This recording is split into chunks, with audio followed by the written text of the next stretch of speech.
تو دروازے پر کسی کی دستک سے چونکی۔ اس نے پلٹ کر دیکھا تو دروازے پر اعتبار راؤ کھڑا اس سے اجازت طلب کر رہا تھا۔ وہ کہہ رہا تھا، میں اندر تو آ سکتا ہوں نا؟ اسے دیکھ کر نہ جانے تانیہ کے حواس کیوں گم ہو جاتے تھے۔ وہ اندر ہی اندر سمٹنے لگتی تھی۔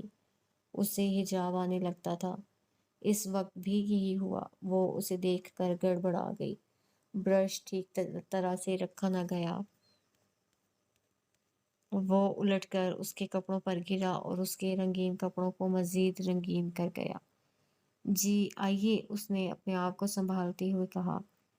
وہ پورے اطمینان سے اندر آیا اور کرسی گھسیٹ کر بیٹھ گیا۔ تانیہ نے تولیہ سے اپنے ہاتھ اور کپڑے صاف کیے اور اپنی کرسی پر آ کر بیٹھ گئی۔ اس کی نظریں میز پر تھیں۔ تانیہ، اعتبار راؤ نے بہت دھیرے سے پکارا۔ اس کی زبان سے اپنا نام سن کر اسے ایک خوشی کا سا احساس ہوا۔ اس نے اپنی گھنیری پلکوں کی چلمن اٹھائی اور اپنی کالی خوبصورت آنکھوں سے اسے دیکھا۔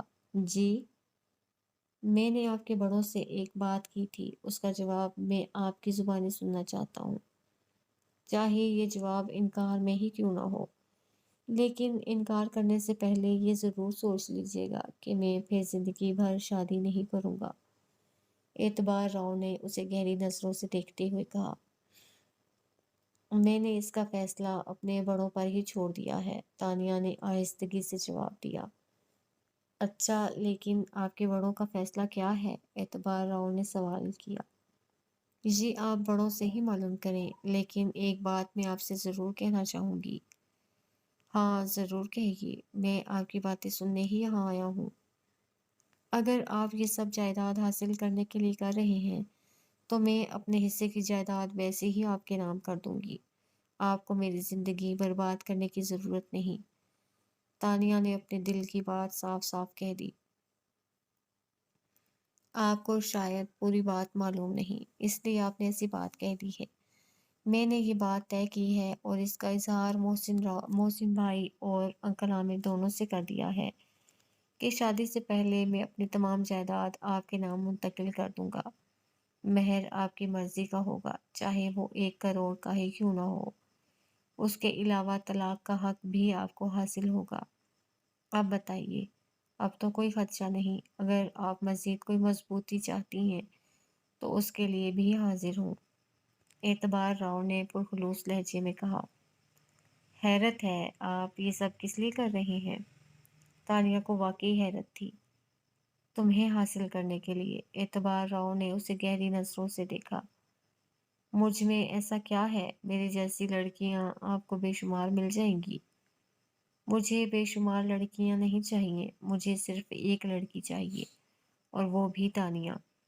اور یہ بات میں اچھی طرح جانتا ہوں کہ تانیہ جیسی لڑکی اس روئے زمین پر دوسری اور نہیں۔ یہ آپ کی غلط فہمی ہے۔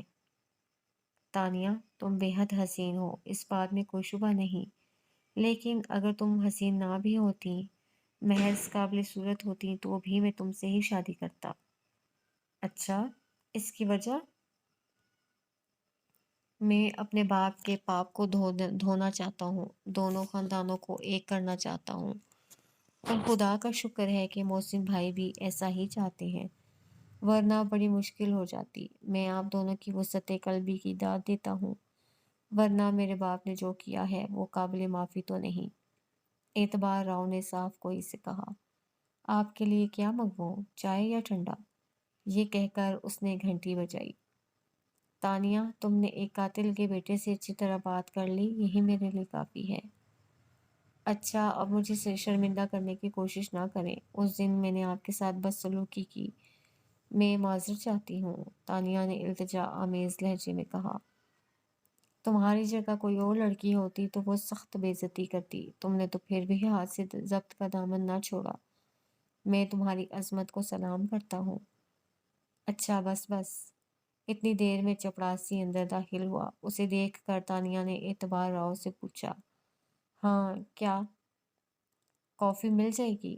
ہاں کیوں نہیں، تانیہ نے کہا، پھر وہ چپڑاسی سے مخاطب ہو کر بولی۔ کافی بناؤ اچھی سی۔ تانیہ، کیا یہ ممکن نہیں کہ ہم کہیں باہر چل کر کافی پی لیں؟ اعتبار راؤ نے جھجکتے ہوئے فرمائش کی۔ بالکل ممکن ہے، تانیہ نے خوش دلی سے کہا۔ تو پھر چلیں، کسی اچھے سے ہوٹل میں چل کر کافی پیتے ہیں۔ چپڑاسی جاتے جاتے رک گیا تھا اور تانیہ کے جواب کا منتظر تھا۔ اسے دیکھ کر تانیہ نے کہا، بس ٹھیک ہے، کافی کی ضرورت نہیں، میں باہر جا رہی ہوں۔ پھر دو چار ملاقاتوں میں بات کہاں سے کہاں پہنچ گئی۔ دونوں ایک دوسرے پر اعتبار کرنے لگے۔ اعتبار راؤ کو تو خیر تانیہ پر اعتبار تھا، لیکن تانیہ اس کی طرف سے مشکوک تھی۔ اب یہ شک بھی جاتا رہا۔ اعتبار راؤ نے اپنے قول کے مطابق تمام کاغذات وکیل سے تیار کروا کر اس کے سامنے رکھ دیے۔ وہ سچا تھا، اب اس میں کوئی شبہ نہ رہا۔ اعتبار راؤ نے اپنے سچے جذبے، پرخلوص رویے اور اپنی ثابت قدمی سے تانیہ کے دل میں جگہ بنا لی۔ اب وہ اس کی راہ دیکھنے لگی۔ وہ اگر ایک دن نہ ملتے تو یوں محسوس ہوتا جیسے آج کا دن طلوع ہوا ہی نہیں۔ ایک دوسرے کو دیکھے بغیر چین نہیں آتا۔ نہ پھر رات کو اپنے بستروں پر لیٹے ٹیلی فون کے تاروں کے ذریعے اپنے نیک جذبات کا اظہار کرتے۔ یہی حال کچھ اس طرف بھی تھا۔ اعتبار اور تانیہ کی محبت تو نئی نئی تھی، لیکن نادرہ اور محسن راؤ تو ایک عرصے سے ایک دوسرے کو جانتے تھے۔ ہاں، یہ اور بات کہ ایک طویل عرصے کے بعد تجدید محبت ہوئی تھی۔ اب حال یہ تھا کہ جب تک وہ ایک دوسرے سے مل نہ لیتے، بے قرار دلوں کو چین نہ آتا۔ پھر ایک دن سوال پیدا ہوا، آخر کب تک؟ اور یہ سوال تانیہ نے اعتبار راؤ سے کیا تھا، نہ نادرہ نے محسن راؤ سے۔ یہ سوال انکل عامر نے کیا تھا۔ اس سوال کو سن کر محسن راؤ کو جیسے ہوش آ گیا تھا۔ انکل عامر نے بہت صحیح وقت پر یہ سوال اٹھایا تھا۔ وہ دونوں کو ایک دوسرے سے ملتے ہوئے دیکھ رہے تھے۔ دو کہانیوں کی ابتدا ہو چکی تھی اور اب اتنا وقت گزر چکا تھا کہ ان کہانیوں کا انجام ضروری تھا۔ انجام بالآخر شادی تھا، لیکن انکل عامر اور خالہ فرزانہ اس فریضے کو بہت دھوم دھام سے انجام دینا چاہتے تھے۔ تب طے یہ ہوا کہ پہلے منگنی کی جائے اور رسم منگنی بھی کسی بڑے ہوٹل میں انجام پائے۔ کسی بھی طرف پیسے کی کمی نہ تھی، لہٰذا اعتبار راؤ اور محسن راؤ کی منگنیاں ایک ہی ہوٹل میں ایک ہی وقت طے ہونا قرار پائیں۔ نادرہ کے والدین نہ تھے، وہ تنہا تھی۔ لے دے کے اس کے رشتے کے چچا زاد بھائی تھے۔ ادھر اعتبار راؤ کے پس منظر میں کوئی نہ تھا۔ پس منظر میں تو خیر اس کا باپ راؤ احمد علی اور اس کے بھائی موجود تھے، لیکن یہ پس منظر بہت بھیانک تھا۔ اعتبار راؤ اس منگنی کی ان لوگوں کو ہوا بھی لگنے نہیں دینا چاہتا تھا۔ محسن راؤ اور تانیہ کے والدین بھی موجود نہ تھے۔ تانیہ کے سر پر اگرچہ محسن راؤ موجود تھا، لیکن محسن راؤ کے سر پر کوئی نہ تھا۔ لے دے کے ایک انکل عامر تھے، اس لیے سب نے انہیں اپنا سرپرست بنا لیا تھا۔ وہ لڑکی والے بھی تھے اور لڑکے والے بھی، یوں انہیں مرکزی حیثیت حاصل ہو گئی تھی۔ خالہ فرزانہ کو کراچی سے بلوا لیا گیا تھا۔ ایک ہفتے کے بعد منگنیاں ہونے والی تھیں، لہٰذا افضل نہیں آیا تھا۔ اس کا پروگرام ایک دن پہلے آنے کا تھا۔ خالہ فرزانہ ایک طویل عرصے کے بعد اپنے شہر آئی تھیں۔ یہاں آ کر انہیں اپنی جوانی یاد آ گئی تھی۔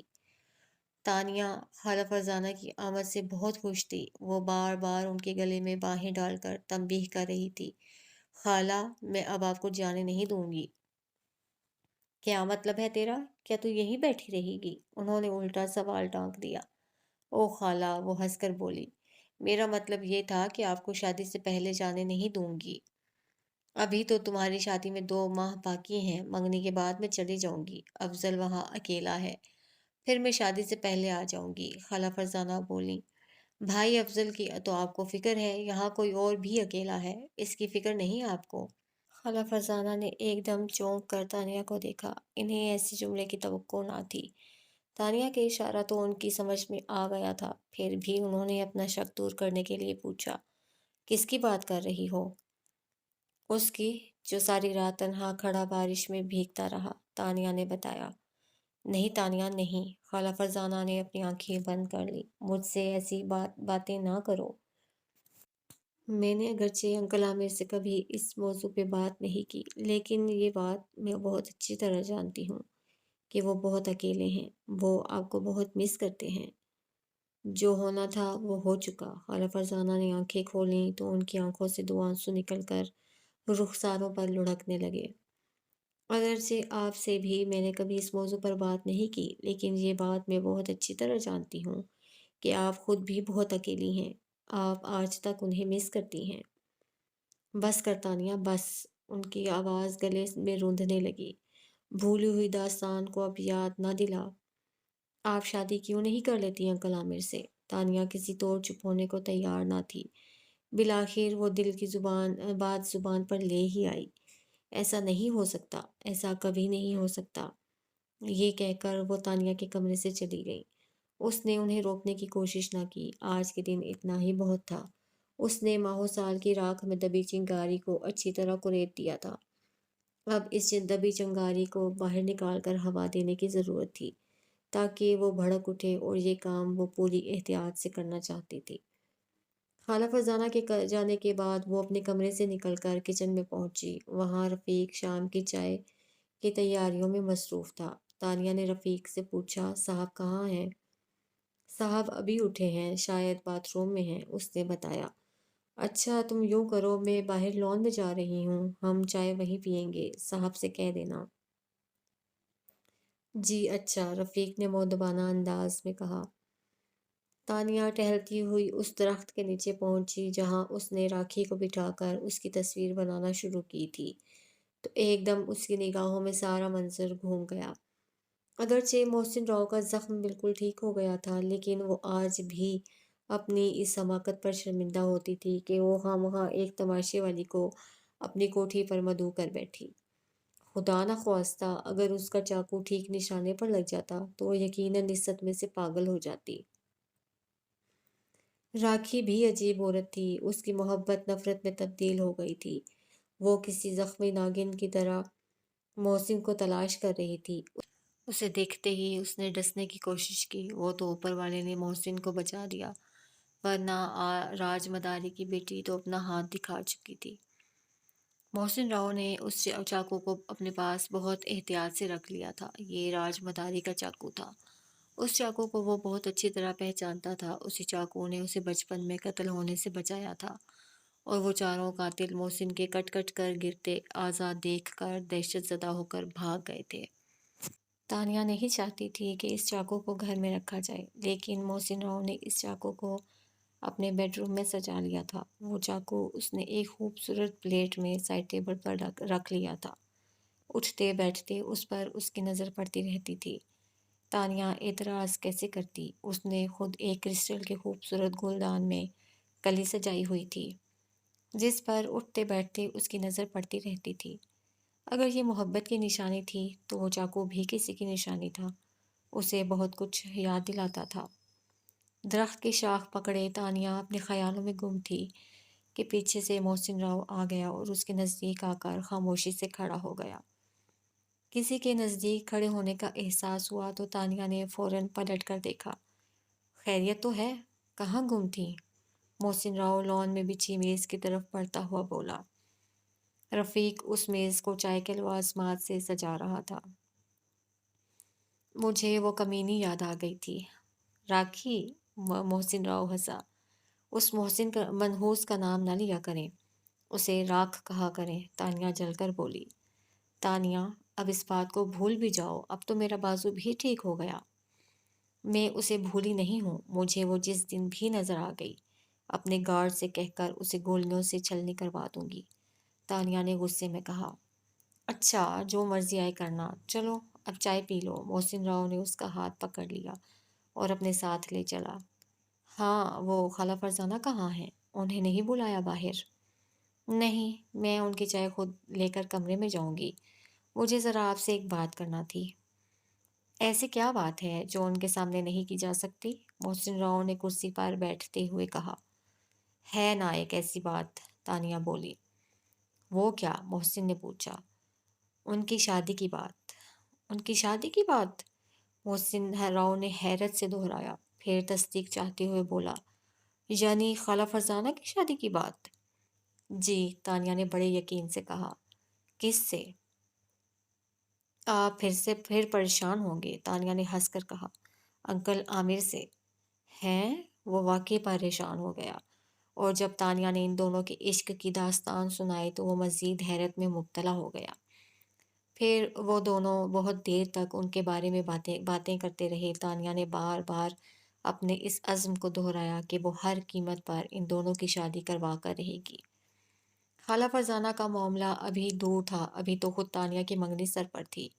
جب منگنی کا دن آیا تو وہ ہو گیا جس کی کسی کو توقع نہیں تھی۔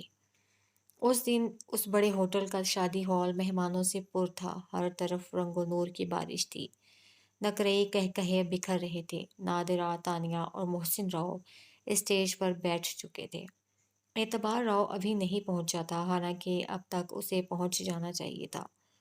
تانیہ کی نظریں بار بار اٹھتی تھیں اور پھر مایوس ہو کر لوٹ آتی تھیں۔ محسن راؤ کے چہرے پر بھی فکر کے آثار نمودار ہوتے جاتے تھے۔ جب وقت مقررہ سے 1 گھنٹہ اوپر ہو گیا تو چاروں طرف کھلبلی مچ گئی۔ انکل عامر محسن راؤ کے پاس آئے اور بولے، محسن، سمجھ میں نہیں آ رہا کہ کیا معاملہ ہے۔ اعتبار راؤ نہ گھر پر ہے اور نہ سینما پر۔ گھر کی گھنٹی مسلسل بج رہی ہے، کوئی اٹھاتا نہیں۔ سینما پر مینیجر نے بتایا کہ وہ آج سینما آئے ہی نہیں۔ اوہ! محسن راؤ یہ سن کر کھڑا ہو گیا۔ اس نے آصف صدیقی کو اشارے سے اپنے پاس بلایا اور ساری صورتحال بتائی۔ معاملے کی نزاکت سمجھ کر آصف صدیقی نے کہا، اچھا تم پریشان نہ ہو، میں اس کے گھر جا کر دیکھتا ہوں، ابھی بلا کر لاتا ہوں۔ شادی بیاہ کے موقع پر دیر ہو ہی جاتی ہے، کہیں بیوٹی پارلر نہ چلا گیا ہو۔ آصف صدیقی نے بات پر مزاح انداز میں کر کے معاملے کی سنگینی کم کرنا چاہی اور پھر وہ فوراً ہی ہال سے باہر چلا گیا۔ مہمان پریشان ہو رہے تھے کہ آخر منگنی کی رسم کب ادا کی جائے گی۔ جب 2 گھنٹے گزر گئے اور آصف صدیقی بھی پلٹ کر نہ آیا اور نہ ہی فون پر کوئی اطلاع ملی تو انکل عامر نے محسن راؤ سے کہا، تمہاری اور نادرہ کی رسم ادا کر دیتے ہیں، سارے مہمان پریشان ہو رہے ہیں۔ نہیں انکل، اپنی منگنی سے پہلے میں اپنی بہن کی منگنی کی رسم ادا کرنا چاہوں گا، اور اگر کسی وجہ سے اعتبار راؤ نہ آیا تو؟ انکل عامر نے خدشہ ظاہر کیا۔ تو مہمانوں کو بغیر منگنی کے ہی کھانا کھلا دیا جائے گا، محسن راؤ نے فیصلہ کن انداز میں کہا۔ ابھی یہ بات ہو ہی رہی تھی کہ آصف صدیقی سامنے سے آتا دکھائی دیا۔ اس کا منہ لٹکا ہوا تھا، وہ یقیناً کوئی اچھی خبر نہیں لایا تھا۔ کیا ہوا؟ محسن راؤ نے آگے بڑھ کر بے قراری سے پوچھا۔ اعتبار راؤ کو اغوا کر لیا گیا ہے، آصف صدیقی نے پریشان کن خبر سنائی۔ اغوا کر لیا گیا؟ یہ خبر بجلی بن کر محسن راؤ پر گری۔ پھر اس نے اپنے ہوش و حواس قابو میں کرتے ہوئے پوچھا، کس نے کیا ہے اغوا؟ یہ نہیں معلوم ہو سکا، آصف صدیقی نے کہا۔ کہاں سے کیا گیا ہے اغوا؟ گھر کے باہر سے، آصف صدیقی نے بتایا۔ تمہیں کیسے معلوم ہوا؟ میں جب اسے ڈھونڈتا ہوا اس کے گھر پر پہنچا تو میں نے دیکھا کہ اس کے گھر کی لائٹیں تو جلی ہوئی ہیں، لیکن گیٹ پر تالا پڑا ہوا تھا۔ میں نے یہ سوچ کر کہ شاید پڑوس کے لوگوں کو کچھ معلوم ہو، برابر والی کوٹھی کی کال بیل بجائی۔ باہر آنے والے شخص سے جب میں نے اعتبار راؤ کے بارے میں پوچھا تو اس نے بتایا کہ اعتبار راؤ نے ہمیں اپنی منگنی پر میں مدعو کیا تھا۔ جب میں اپنی بیوی کے ساتھ ہوٹل جانے کے لیے باہر نکلا تو اعتبار راؤ اپنے ملازم کے ساتھ گاڑی میں بیٹھ رہے تھے۔ انہوں نے ہمیں دیکھ کر اپنی گاڑی میں بیٹھنے کا اشارہ کیا۔ ہم دونوں ان کی گاڑی کی طرف بڑھے، تبھی ایک جیپ آندھی طوفان کی طرح سر پر آ گئی۔ کھٹا کھٹ کئی مسلح افراد باہر آئے اور انہوں نے اسلحہ کے زور پر اعتبار راؤ کو اپنی جیپ میں بٹھا لیا، جبکہ 2 افراد ان کی گاڑی میں سوار ہو گئے جس میں ان کا ملازم شہباز بیٹھا ہوا تھا، اور پھر وہ دونوں گاڑیاں آنن فانن نظروں سے اوجھل ہو گئیں۔ ہم دونوں گھبرا کر اپنے گھر میں داخل ہو گئے۔ اور کیا اس شخص نے پولیس کو اطلاع دی؟ محسن راؤ نے جلدی سے اس کی بات کاٹی۔ نہیں، آصف صدیقی نے بتایا۔ آؤ پھر چلو سب سے پہلے متعلقہ تھانے میں اس واردات کی رپورٹ درج کراتے ہیں، اس کے بعد آگے کی سوچیں گے، محسن راؤ نے آصف صدیقی سے مخاطب ہو کر کہا۔ لیکن محسن، تمہاری منگنی کا کیا ہوگا؟ انکل عامر نے فوراً مداخلت کی۔ اپنی بہن کی منگنی سے پہلے میں اپنی منگنی بھلا کیسے کر سکتا ہوں؟ محسن راؤ نے فیصلہ کن انداز میں کہا۔ اور یہ مہمان؟ انکل عامر نے فکر مند ہو کر پوچھا۔ کوئی مہمان کھانا کھائے بغیر یہاں سے نہ جائے، یہ آپ کی ذمہ داری ہے۔ محسن راؤ نے انکل عامر کے کندھے پر ہاتھ رکھ کر کہا، میں آصف کے ساتھ تھانے جا رہا ہوں۔ یہ کہہ کر وہ دونوں تیزی سے باہر نکل گئے۔ منگنی ملتوی کرنے کے سوا اب کوئی چارہ بھی نہ تھا۔ ویسے بھی یہ بات چھپنے والی نہ تھی اور اس بات کو چھپانے کی ضرورت بھی نہ تھی، جلد ہی سب کو معلوم ہو گیا۔ اس واردات نے تانیہ کو بہت متاثر کیا۔ وہ ہنستی ہنستی ایک دم خاموش ہو گئی۔ وہ اس وقت خالہ فرزانہ سے بات کر رہی تھی، وہ انہیں چھیڑ رہی تھی، بار بار ان کی توجہ انکل عامر کی طرف مبذول کرا رہی تھی۔ جو سوٹ پہنے ادھر سے ادھر گھومتے پھر رہے تھے وہ اچھے لگ رہے تھے۔ تبھی یہ روح فرسا اطلاع آئی۔ تانیہ ایک دم ساکت ہو گئی۔ نادرہ اس کے برابر ہی بیٹھی تھی۔ اس نے فوراً اسے سنبھالا۔ نادرہ کو ایسی خوبصورت تقریب ملتوی ہو جانے کا بے حد افسوس تھا، لیکن وہ اتنی خود غرض نہ تھی کہ اپنی انگلی میں منگنی کی انگوٹھی پہن کر بیٹھ جاتی۔ تانیہ کو ویسے بھی وہ بہت چاہنے لگی تھی۔ اس کا دکھ اب اپنا دکھ تھا۔ انکل عامر نے تانیہ، نادرہ اور خالہ فرزانہ کو افضل کے ساتھ گھر روانہ کر دیا اور خود وہیں رہ گئے۔ اس وقت وہ شدید صدمے سے دوچار تھے۔ خدا خدا کر کے تو یہ وقت آیا تھا۔ محسن اور تانیہ کو ایک طویل عرصے کے بعد خوشیاں میسر آئی تھیں۔ اعتبار راؤ سے منگنی کرانے میں انکل عامر نے بھی کوشش کی تھی۔ وہ دل سے چاہتے تھے کہ یہ خاندان کسی طرح ایک ہو جائے۔ اگر خاندان ایک نہ ہو تو دشمنوں کا کوئی ایک فرد ہی دوست ہو جائے۔ اعتبار راؤ خود ہی دشمنوں کی صف سے نکل آیا تھا اور ان لوگوں نے اسے دھتکارا نہیں تھا، خوش دلی سے اپنا لیا تھا، اپنا بنا لیا تھا۔ لیکن یہ بات دشمنوں کو اچھی نہ لگی تھی، اور عین اس وقت جب وہ اپنی منگنی کی انگوٹھی پہننے جا رہا تھا، اسے اس کے باپ نے اغوا کروا لیا تھا۔ راؤ احمد علی اس وقت حویلی کے برآمدے میں بے چینی سے ٹہل رہا تھا۔ بار بار اس کی نظر کلائی کی گھڑی پر پڑ رہی تھی۔ آفتاب اور اقبال راؤ بھی اپنے کمروں سے نکل آئے تھے۔ وہ بھی اعتبار راؤ کی آمد کے منتظر تھے۔ تھوڑی دیر کے بعد ہی حویلی کا گیٹ کھلنے کی آواز آئی اور اس کے بعد دو گاڑیاں اندر داخل ہوئیں۔ گاڑیوں کو دیکھ کر راؤ احمد علی حویلی کے اندر چلا گیا اور اپنے کمرے میں جا کر اس اونچی کرسی پر بیٹھ گیا جس پر بیٹھ کر وہ انسان نہیں رہتا تھا۔ کچھ دیر کے بعد راہداری میں بھاری قدموں کی آواز آئی، پھر کھلے دروازے سے سب سے پہلے اعتبار راؤ داخل ہوا۔ اس کے پیچھے دو مسلح بندے تھے جو دروازے پر ہی رک گئے۔ اعتبار راؤ سینہ تانے پروقار چال چلتا ہوا باپ کے سامنے آ کھڑا ہوا۔ آفتاب راؤ اور اقبال راؤ اپنے باپ کے دائیں بائیں کھڑے ہو گئے۔ آئیے آئیے دولہا میاں، تشریف لائیے۔ راؤ احمد علی نے اپنی بڑی بڑی خونی آنکھوں سے اسے دیکھا اور اپنی بھاری مونچھیں مروڑنے لگا۔ آپ کو منگنی مبارک ہو۔ ابا جی، یہ آپ نے اچھا نہیں کیا، اعتبار راؤ نے غصے سے کہا۔ اور یہ تو نے اچھا کیا ہے کہ باپ سے پوچھے بغیر منگنی طے کر لی، راؤ احمد علی نے سخت لہجے میں کہا۔ میں اپنا اچھا برا خوب سمجھتا ہوں، تبھی ایک ایسی لڑکی سے شادی کرنے چلا ہے جس کے باپ کا بھی پتہ نہیں، راؤ احمد علی نے الزام لگایا۔ تانیہ میرے تایا راؤ شمشاد علی کی بیٹی ہے، اعتبار راؤ نے بڑے یقین سے کہا۔ او تایا، راؤ احمد علی نے طنزیہ انداز میں کہا، تجھے شاید معلوم نہیں کہ اس کے یہاں جو بیٹی ہوئی تھی اس کا انتقال ہو گیا تھا، ہمارے پاس اس کا ثبوت موجود ہے۔ میں سب جانتا ہوں۔ پھر جانتے بوجھتے مکھی نکل رہا ہے، اپنے خاندان کے نام پر بٹا لگا رہا ہے۔ میں یہ بھی جانتا ہوں کہ میرے تایا کو قتل کس نے کیا۔ اچھا، راؤ احمد علی نے اسے گھورتے ہوئے کہا، اور تو کیا کیا جانتا ہے؟ میں یہ بھی جانتا ہوں کہ اب سے 20-22 سال پہلے محسن راؤ کو قتل کروانے کی سازش کس نے کی، اعتبار راؤ نے اپنے باپ کی آنکھوں میں آنکھیں ڈال کر کہا۔ آفتاب، اقبال، سن رہے ہو بھائی؟ راؤ احمد علی دونوں سے مخاطب ہونے کے بعد اعتبار راؤ کی طرف مڑا۔ وہ کس نے کی؟ ابا جی، آپ نے، اعتبار راؤ نے بڑے وثوق سے کہا۔ آپ نے بڑے ظلم کیے ہیں ان لوگوں پر۔ سن رہے ہو تم دونوں؟ راؤ احمد علی نے اقبال راؤ اور اقبال راؤ کی طرف دیکھا۔ ہم نے بڑے ظلم کیے ہیں لوگوں پر۔ یہ تو مجھے اپنا بیٹا لگتا ہی نہیں۔ پتہ نہیں کس وقت کی پیدائش ہے، اس میں زمینداروں والی کوئی بات نہیں۔ یہ بات میں تم دونوں سے ہمیشہ کہتا آیا ہوں، اسی لیے میں نے اس مصیبت کو کچھ دے دلا کر یہاں سے نکال دیا تھا۔ مجھے خدشہ تھا کہ کہیں یہ تمہیں اپنے رنگ میں نہ رنگ لے۔ مجھے اگر یہ معلوم ہوتا کہ لاہور جا کر یہ ہمارے دشمنوں سے مل جائے گا تو میں اسے کبھی وہاں جانے نہ دیتا۔ بھائی یہ تو بہت ہی بے وقوف ثابت ہوا۔ ابا جی، شادی کرنا کوئی بے وقوفی کی بات نہیں، سبھی کرتے ہیں، آپ نے بھی کی تھی۔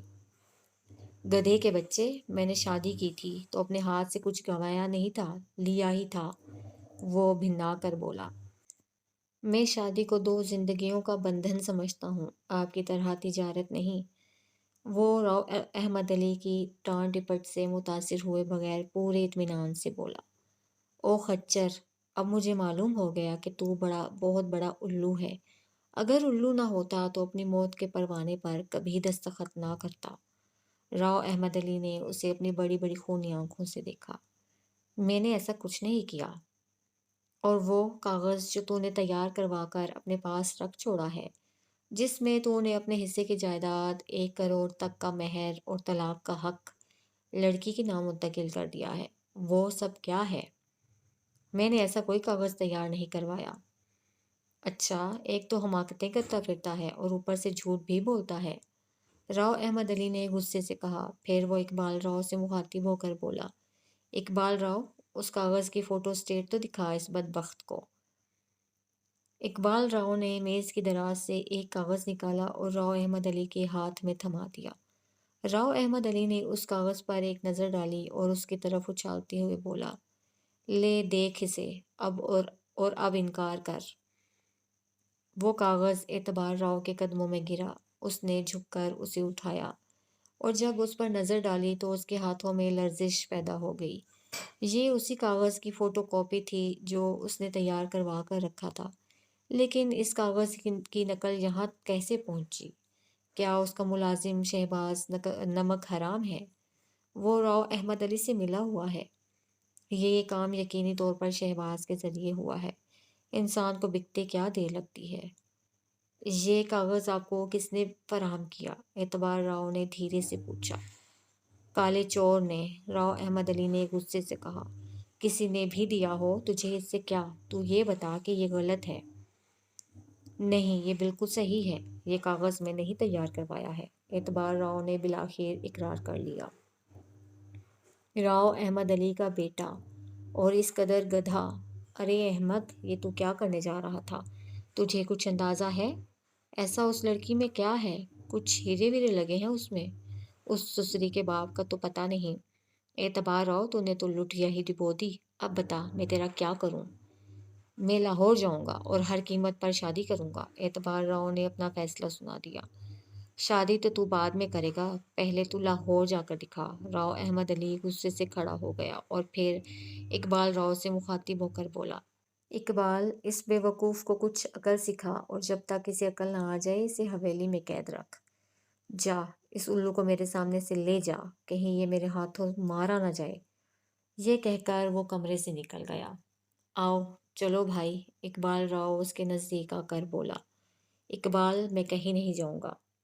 بھائی، آپ نے کہیں نہیں جانا، صرف اپنے کمرے تک جانا ہے، وہاں چل کر آپ آرام سے رہیں۔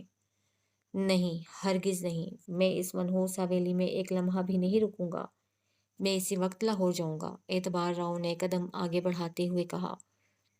تب اقبال تیزی سے قدم بڑھا کر اس کے سامنے آ گیا، اس نے اپنا ہاتھ پھیلا کر اس کا راستہ روک لیا اور آفتاب راؤ کو کوئی اشارہ کیا۔ آفتاب راؤ نے اس کا اشارہ سمجھتے ہی زور سے آواز لگائی، کالو، بندے شاہ! اس کی آواز سن کر پلک جھپکتے ہی 3 خونخوار بندے اندر داخل ہوئے، وہ تینوں مسلح تھے۔ وہ تینوں اندر آ کر اقبال راؤ کے پیچھے کھڑے ہو گئے، ان میں سے ایک بولا، حکم سرکار۔ اب کیا کہتے ہو بھائی؟ اقبال راؤ نے مسکرا کر اسے دیکھا۔ تم مجھ پر ظلم کر رہے ہو اقبال۔ نہیں بھائی، یہ سب آپ کے بھلے کے لیے ہے، ہم آپ کو اندھے کنویں میں نہیں گرنے دیں گے۔ آپ بہت سیدھے آدمی ہیں، وہ لوگ آپ کو لوٹ لینا چاہتے ہیں، ہم اپنے بھائی کو لوٹنے نہیں دیں گے، اقبال راؤ نے کہا۔ اعتبار راؤ جواب میں کچھ نہیں بولا، اس نے خاموشی سے قدم آگے بڑھا دیے اور سوچتا ہوا اپنے کمرے میں آ گیا۔ اس کے کمرے میں داخل ہوتے ہی دروازہ بند ہو گیا اور اعتبار راؤ نے تالا ڈالے جانے کی آواز سنی۔